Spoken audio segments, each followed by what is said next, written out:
Am I taking crazy pills?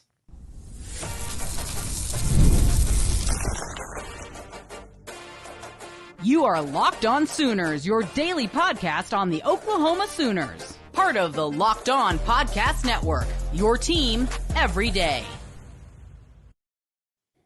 What's up, Sooner Nation? Welcome to Locked On Sooners, and thank you for making Locked On Sooners your first listen every single day. Special shout out to all the everydayers tuning in, subscribing to the show wherever they get your podcasts. Today's episode is brought to you by GameTime. Download the GameTime app, create an account, and use code LOCKEDONCollege for $20 off your first purchase. Terms apply over at GameTime. I'm John Williams. He's Jay Smith. PicKell of On3 came out with his preseason prediction for the Oklahoma Sooners and has OU going 6-6. Jay, I feel like I'm in an alternate universe where for some reason, all that stuff that PicKell was talking favorably about Oklahoma just evaporated into the atmosphere. So we talked about this last show, and it feels like everybody's starting to hedge their bets, right? You start to see everyone say, well, Oklahoma's not going to be able to handle being in the SEC. And then you had people say, well, I mean, they're sleeping on Oklahoma, and they shouldn't be. It feels like everybody is truly hedging themselves because they're playing around trying to make sure that they're on both sides of the fence. And I really hate that there's so much teetering. Look, JD said 6-6. He has us losing our first three SEC games, right? It's Tennessee, Auburn, and then losing to Texas. Then winning a game, and then losing in Oxford, beating. But if all of them that we are going to win, we're supposed to win South Carolina and Missouri, which is even weirder because he had Missouri winning 10 games. So, but to me, it's like, why are we hedging? Let's stick to one side of it.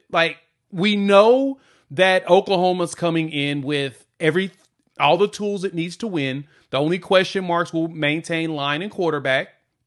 But we talked about this in the green room. Why isn't Tennessee being hit with these exact same allegations? Why are they getting the benefit of the doubt? I understand Heupel's an offensive coach, but why? Yeah, man, it's wild to me that we've come back full circle in a lot of ways. You know, PicKell was glowing about Brent Venables, glowing about the program, talking about Jackson Arnold, the trust in Bill Bedenbaugh over the last several months. And then here we come to a 6-6 decision for Oklahoma. And listen, I get that the schedule is going to be tough. It is going to be that. But Oklahoma is going to be a tough out for everybody that's on their schedule as well. Tennessee coming to Norman, Nico Iamaleava, yes, he's had a start. Yes, he and Tennessee beat a good Iowa State defense in the Cheez-It Bowl. But let's be real here. Josh Heupel did not ask very much of his five-star quarterback because he didn't need to. He knew going into that game, all they had to do was score 10 points on Iowa and they'd be good to go. That's not going to be the case when they come to Norman and play Oklahoma. And so, listen, they're going to be a talented team. They've got a great pass rusher in James Pierce. They've got a really good wide receiver in Squirrel White. It's a talented team, no doubt about it. But, I mean, we're just going to sit here and assume that they're going to roll into Norman and beat Oklahoma on their home field when it's Oklahoma's first SEC game, and the fans are going to be geeked out, ready to provide an SEC environment. And then you're going to tell me they're going to lose that one, and then lose to Auburn, and then lose to Texas? No. I'm sorry, but we are not losing 3 straight games to start SEC play. Yeah, it's a little wild to even believe that, right? Oklahoma, they're putting together all the toughness needed to be prepared for the SEC, right? I mean, Jerry Schmidt has done that in the SEC. He was at Texas A&M. Remember, when Texas A&M was actually looking solid, and the reason why they gave Jimbo Fisher that extension, Schmidt was there, right? He was a strength dude. He was the one helping them build up the toughness, beating Bama back in the Bama heyday. It's just amazing how the bets are being hedged, and I guess it's now starting to kind of get me a little perturbed. We kind of got to stick to where we're at, right? Just either tell me you think Oklahoma's a sleeper, or tell me you think they suck. Because 6-6 to me says that they suck. Yeah. Right? That's a record that means that y'all ain't gonna be very good. I don't see it when a lot of the analysts are raving about, and a lot of rankings have shown Oklahoma's linebacker room and secondary rooms considered one of the top ones in the country. What about that tells you that they're going to go 6-6 in a conference that has been very heavy when it comes to defense and how good your defense is? We know Oklahoma's going to score points. We got all our skills dudes back. All we got to do is get Jackson Arnold needs to get the ball to these dudes in space. Yep. And I promise you, the way Seth Luttrell has always done his offenses, historically, he's got quarterbacks throwing for 3,000 and some running for almost 1,000 yards too. I mean, Nick Foles threw for 4,200 yards. Yeah, maybe a little bit of time back at Arizona, but Marquise Williams at North Carolina, right before he took the North Texas job, threw for 3,000, ran for 900. When he was at North Texas, once he got that established, his quarterback was throwing for 3,000 and 4,000 yards. What makes us think that he's not going to be able to figure that out on a team that had a quarterback that threw for 3,000 yards last year? And they're all back. Sure, blocking may be a question. Play ain't. And even if the blocking is a question, even if the offense isn't humming right out of the gates, I don't think Tennessee's running away from Oklahoma. I don't think Auburn is running away from Oklahoma. I don't think Texas is going to run away from Oklahoma on the scoreboard because the defense is going to be able to keep things close enough. Nico, I mean, he's going to create some problems for your defense, but is he going to run up 40 points on this defense? I don't think so. Is, Peyton Thorne and the Auburn Tigers, are they going to do that even at home? No. So you're going to see Oklahoma playing close games. And when it comes down to close games, what's going to matter the most? The team that generally is going to be able to make stops on third down is going to be the team that typically wins. And I like Oklahoma's skill positions. I like their quarterback situation better. I like Jackson Arnold better than Quinn Ewers. Let me just say that out here. And yes, you're going to call me an Oklahoma homer. That's fine. Quinn Ewers has not sold me yet that he is an elite college quarterback. He's been really good. He has been really, really good. I'm not going to short him on that, but he's not been to the level of play that everybody's kind of pumping him up to be. Like, he's not been JJ McCarthy. He's not been Carson Beck. He's not been Caleb Williams in my mind. He hasn't been as good as Drake May. He's been good. He's been really good. But we've seen the Texas game last year in the red zone. They didn't necessarily trust him to get them in the end zone. In the playoff game, what were those throws that Steve Sarkisian was calling for his quarterback to throw? A lot of safe passes. He was not letting his quarterback try to win the football game. They were playing not to lose because Quinn Ewers just hasn't proven to be that guy just yet. Now, he could go prove it this year, but I'm not sold that he's the guy that can carry a team. And I think Texas is going to need Quinn Ewers to be that guy a lot more this year than they were last year.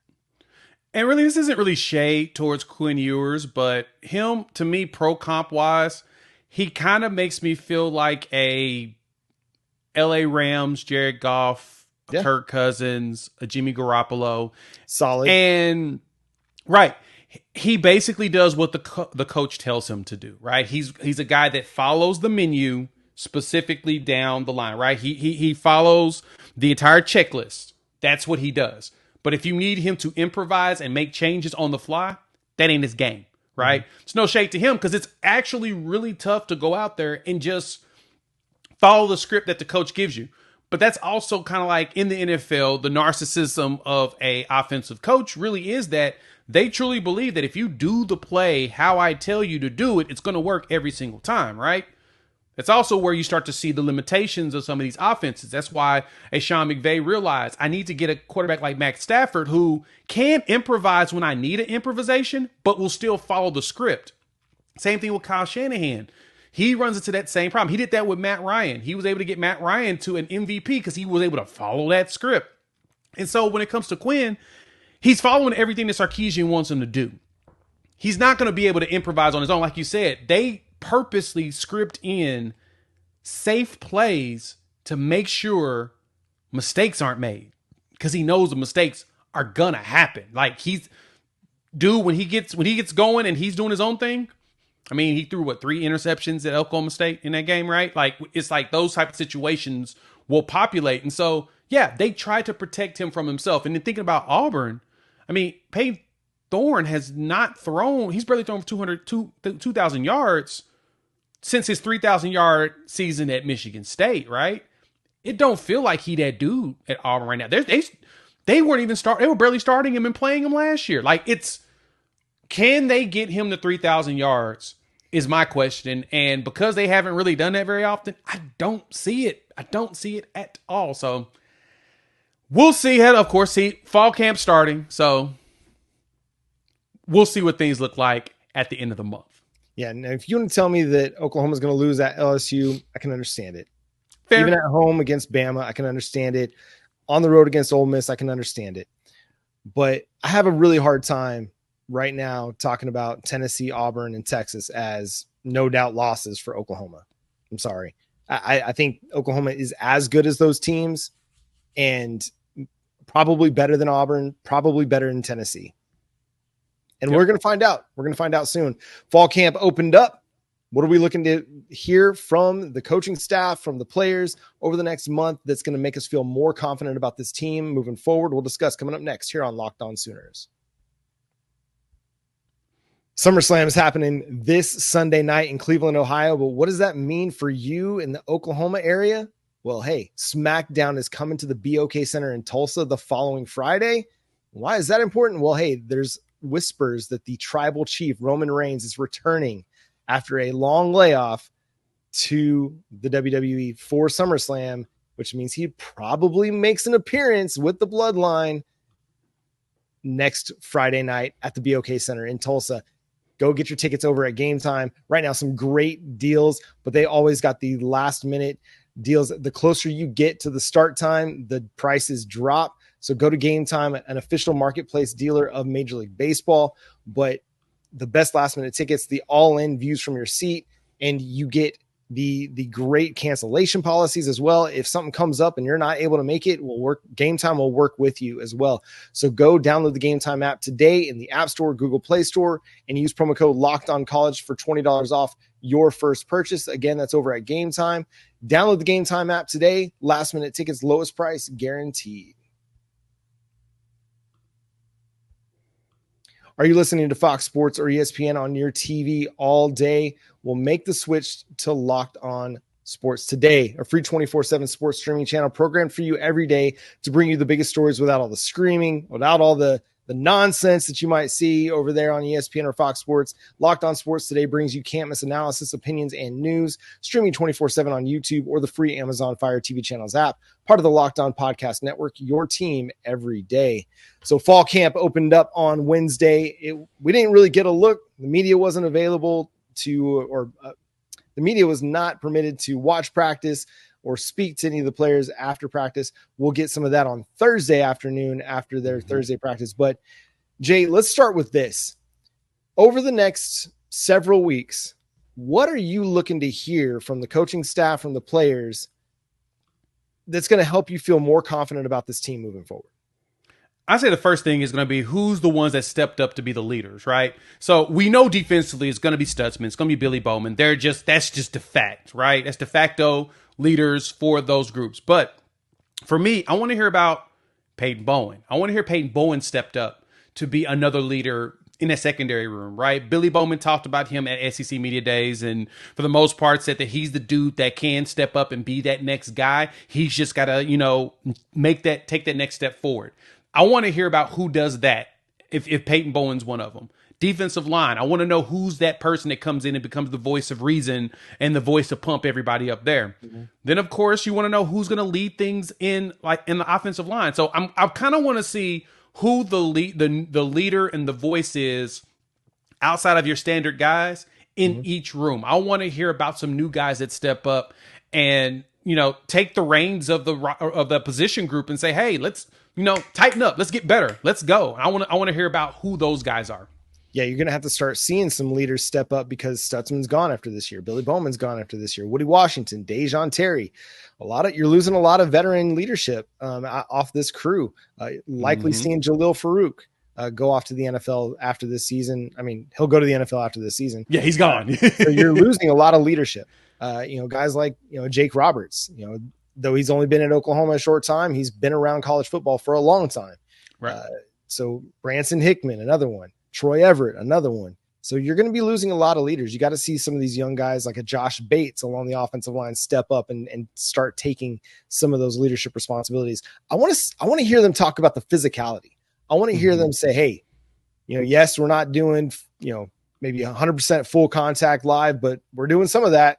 And we're feeling good about where this team's at from a physicality standpoint, because that's one of those things that you either have it or you don't.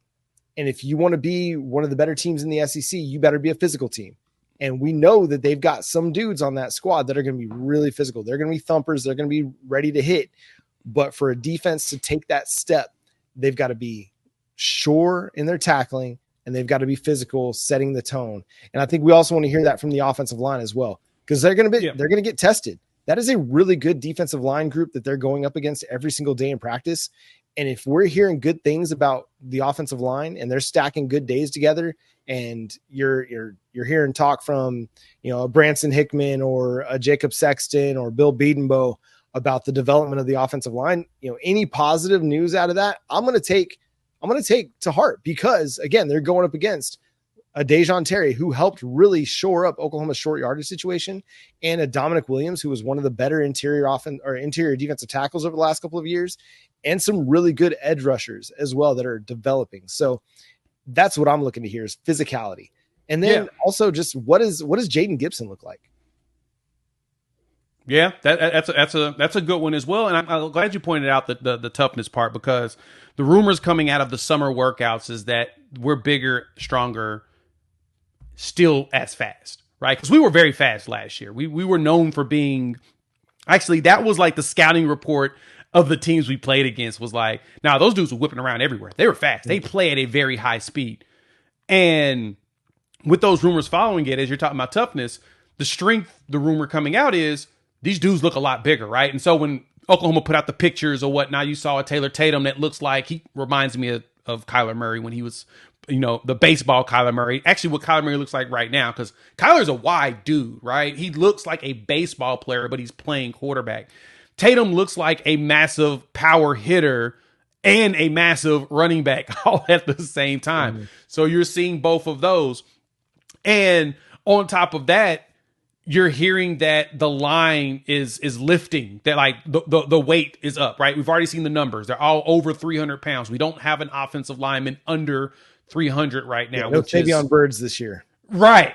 Massive, right? That means that there was a dedication to gaining mass and getting strength, because at that age, that's work, right? It takes work to gain weight. At my age, I can gain weight all I want to right now. All I got to do is eat ice cream for like 3 days, and I've already put on 10 pounds. Yep. But at that age, no, that thing's burning so much, especially with the heat, right? So hearing that they're stronger, and then seeing the physical part. Saw a picture of Caden Helms when we talked about tight ends a minute ago, right? And I like that point of, I want to know who the leader is. Is Jake Roberts going to be the one that takes the reign in the tight end room and be that leader? But seeing a picture of Caden Helms, who looks pretty healthy, and hearing he's past the knee thing, it's more so like little nagging things like hammies or whatnot. But seeing his size, he's looking all of 240, 245, and just strong. Like his legs look bigger, his upper body looks bigger. Man, if we are as big as the rumors are, man, the concern should go out the window. And I hope for a guy like Caden Helms that this is the year that he actually gets some injury good luck, because man, that dude, he's been in the program.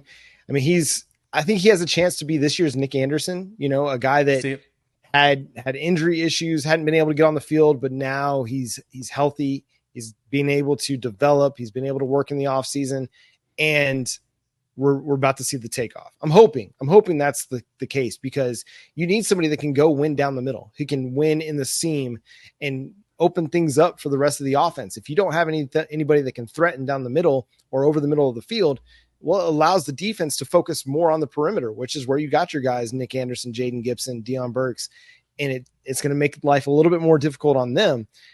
The fact that everybody was thriving last year without much tight end production was pretty impressive.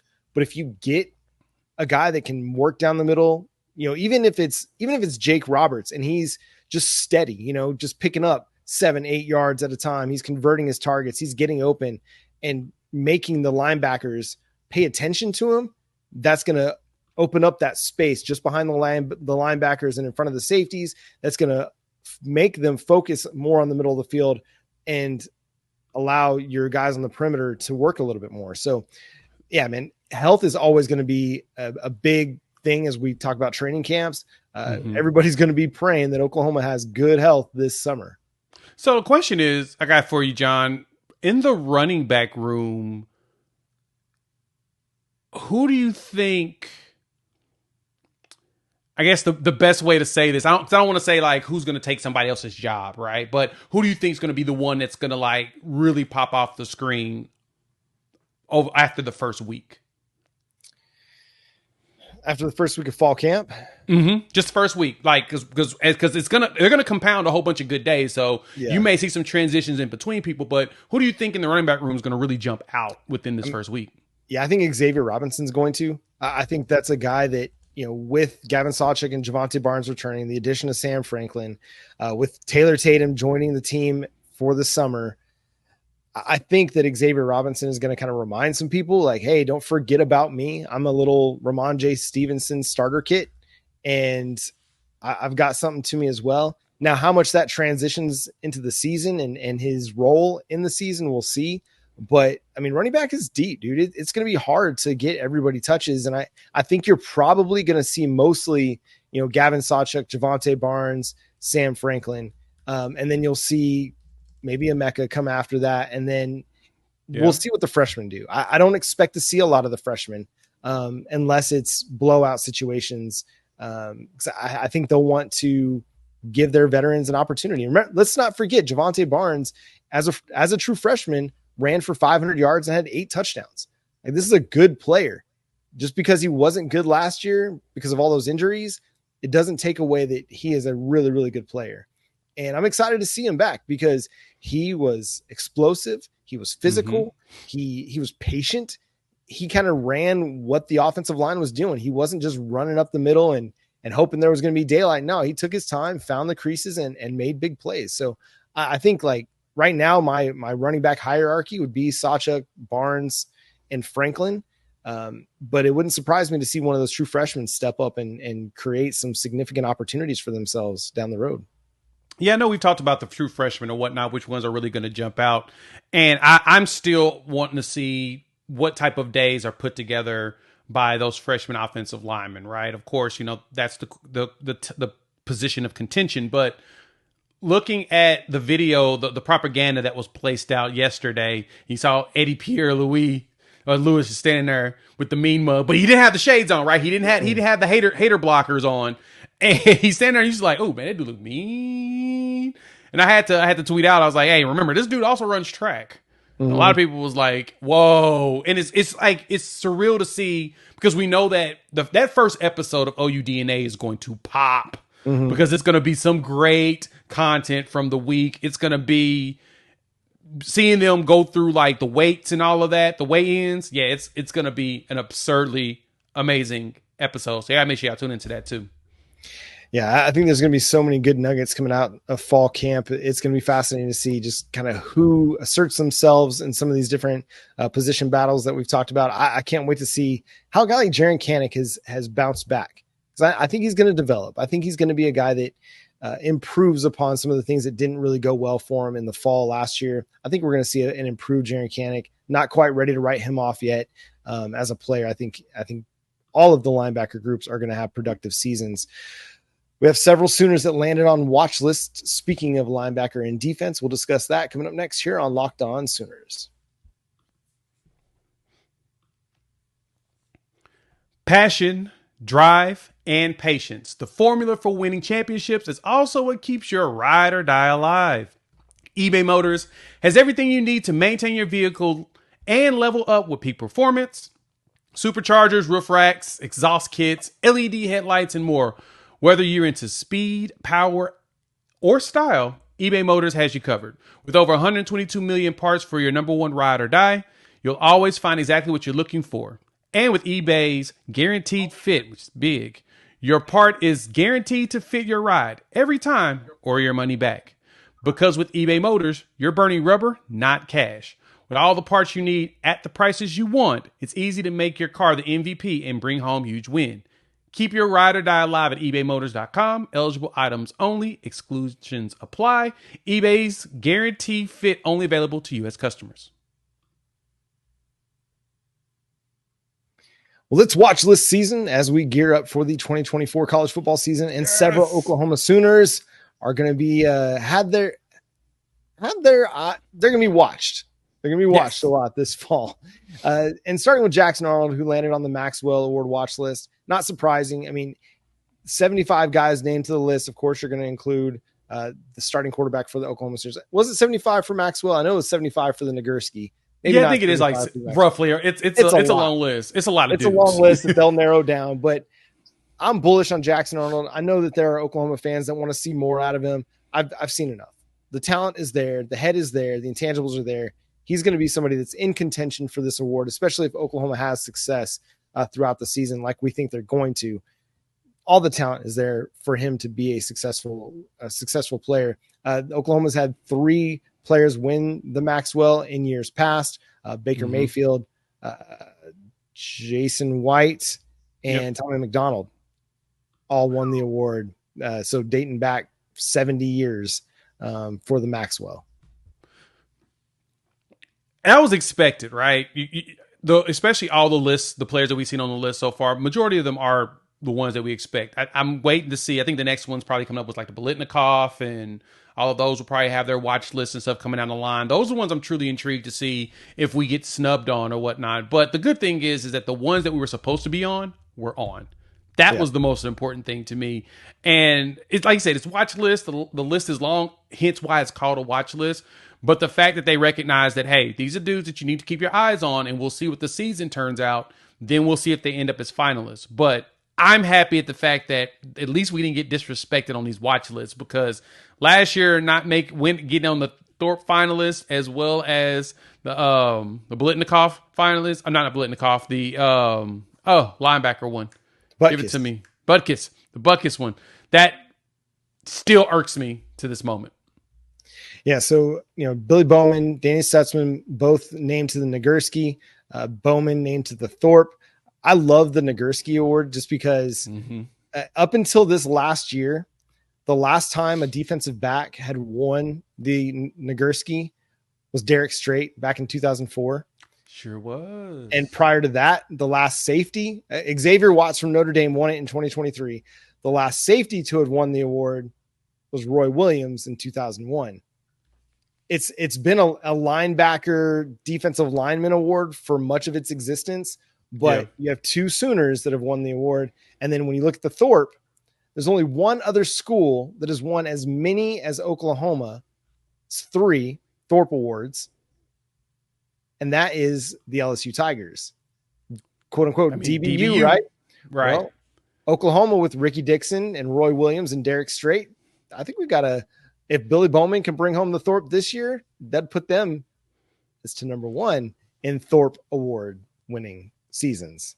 So with that Thorpe, what do you think Billy needs to do in order to win it? Because to me, I think the one thing, in my personal opinion, he needs to do, in which this is the reason why he wasn't on it last year, is he may need to stop going for the big hit and actually wrap up more, because he missed a lot of tackles, right? I think he had like 22 missed tackles last season, 20 the year before. Well, 20 last year, 22 the year before that. And so it's decreasing, which is a good thing. But Billy's also known for getting that pop, right? That smack, hit the ball, make it fly in the air, get the interception type thing. JT Sanders from Texas. Right, right. So I guess to me, that's the one thing I think he needs to focus on, is making sure he gets the tackles. What do you think he needs to do in order to win that award? Yeah, I think if you have fewer missed tackles, give up fewer big plays as a secondary as a whole, you don't have to have 6 interceptions to go win the Thorpe. You just have to be a little bit more consistent in the small things. And I think he will. That's part of the reason he came back, right, is to not only compete for an SEC title, not only to go compete for a national title, but it's just to get better and improve. And that's one area which he needs to improve. And several other players on the team need to improve in their tackling ability. But if he does that and he makes the plays that he's supposed to make, and then adds on top of it 4 or 5 interceptions with a couple interception return for touchdowns, then I think he'll put himself right in the mix for that at the end of the season. It's always going to be hard because you're asking a group of people to watch every college football game that happens throughout a year. Well, the watch list kind of narrows it down and helps you understand, okay, who are the guys we really need to keep an eye on? Well, now that Billy Bowman kind of got snubbed from it last year and is on the watch list this year, I think it's going to give him a better opportunity. You kind of see the same thing happen in pro sports, right? Where a dude has a really, really good year. It's a breakout season, but because not enough people know about him, he doesn't get Pro Bowl accolades or all pro consideration. It's not until that next year when everybody realizes, oh man, we kind of missed on this guy, that they start throwing, the accolades at him, the praise and things like that. And he starts getting more of that recognition. Well, Billy Bowman had his breakout year last year, much like several other Sooners, Danny Stutsman, Nick Anderson, a bunch of guys. Well, now going into 2024, if Oklahoma has success, all those guys are going to receive a lot of praise nationally because they're more well-known commodities now. No, I agree with you on that. And so hitting that watch list, like you said, it's going to be now people are going to pay attention to the little things that they're going to do. Same thing with Danny Stutsman, right? But for Billy, he says he wants to outdo his interception return for touchdowns this year. So he had 3 last year. His goal is 4. I mean, if he does do 4 pick sixes, I mean, you kind of gotta at least make him a finalist at that point, right? Because ain't nobody else going to do that many. But, I guess for that, the only concern I would have is I know that in order to do that, you're going to have to read plays fast and have to jump routes. Just don't lead to no big plays happening behind you. But at the same time, too, he had over 700 snaps last season, right? 781 to be exact. I don't see him playing that many snaps next season, which will probably be a good thing for not only him, but also the team. And getting some of the younger players in. I mean, him and Peyton Bowen could possibly switch out or whatnot. So you'll see more Peyton along with Robert Spears Jennings, who looks, he's almost 220 pounds in size, with massive safety, right? You love having a safety that's about 6'1", 6'2", 220. If he does that, right, if he plays less snaps and he's able to still get those numbers, he should be a shoe-in to get that award. Yeah, and you also got to wonder, will teams throw at him? Yep. They did that to Woody last year. Right. This is one of those things, if you've got all this tape now on Bowman and his ability to go pick off passes, I think offensive coordinators and quarterbacks are going to be a little less likely to throw his direction because they know what he's capable of. But, teams will still try him and fail doing so. But I think that'll play into it too. A lot of it is kind of luck. It's right time, right place, or right place, right time, as the saying goes. So, whether he replicates those numbers or not, I think he could still end up a finalist, even if he only has 3 or 4 interceptions, but again, shores up the little things, makes all the plays he's supposed to make. With a guy like Stutsman, I could see him, being a finalist for a lot of awards this year because he is so important to Oklahoma's defense. I think the other one that kind of surprised me was Branson Hickman showing up on the Outland Trophy watch list, indicating to me that he's going to be Oklahoma's starting center, and 2, he's going to be really good. He was really good at SMU, and so I don't think there's any reason to not believe that he'll continue to be really, really good. 100% agree. That's the one thing that jumped out to me too, seeing that, he's getting that recognition early. So the committee's looking at it saying, hey, he was already very highly graded when he was at SMU. He did pretty well there, right? Very, like I said, very highly graded. He's considered one of the top graded centers coming into next season in the SEC. And so, granted, he played SMU, but SMU had a pretty solid season last year. And with that experience and that many snaps, it's funny. I was looking through some of the snaps that's coming through next season, man. We don't have very many players that's going to potentially play a lot that have less than 300 snaps to their career. It's a little bit more experience. The problem is they don't have that local chemistry, right? They haven't played together. Once that happens, different ball game. But the good thing is we've got guys with over 300 snaps ready to go and play in the games. Well, and I think they've got, 4 of their 5 starters probably figured out. And if not, at least 3 of their 5 starters figured out. So that gives you a little interior's done. Yeah. And so that gives you a little bit more ability to find that cohesion. So I think they'll figure it out. Again, not concerned about the offensive line, and having an experienced player like Branson Hickman kind of lead the way is going to help a lot. And that's going to do it for today's episode of Locked On Sooners. Thanks so much for tuning in and being a part of the show. Subscribe to the show wherever you get your podcasts. We're free and available on all podcast platforms and on YouTube.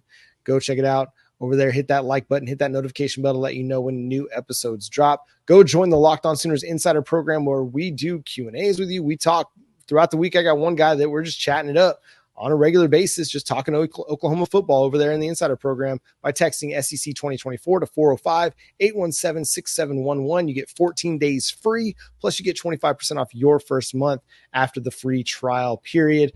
Again, text SEC 2024 to 405-817-6711. Follow the show on all the social medias at Locked On Sooners. Follow Jay at Unfair Sports, myself at John 9 Williams. We'll continue to cover fall camp all summer long, all August as we get ready for week 1 against Temple. There's going to be a lot of position battle talk as well as some position previews, talking through some of the top storylines with each position group as we go. So again, make sure you're subscribed to the show wherever you get your podcast. But for Jay Smith, I'm John Williams. We'll catch you next time. Boomer. Sooner.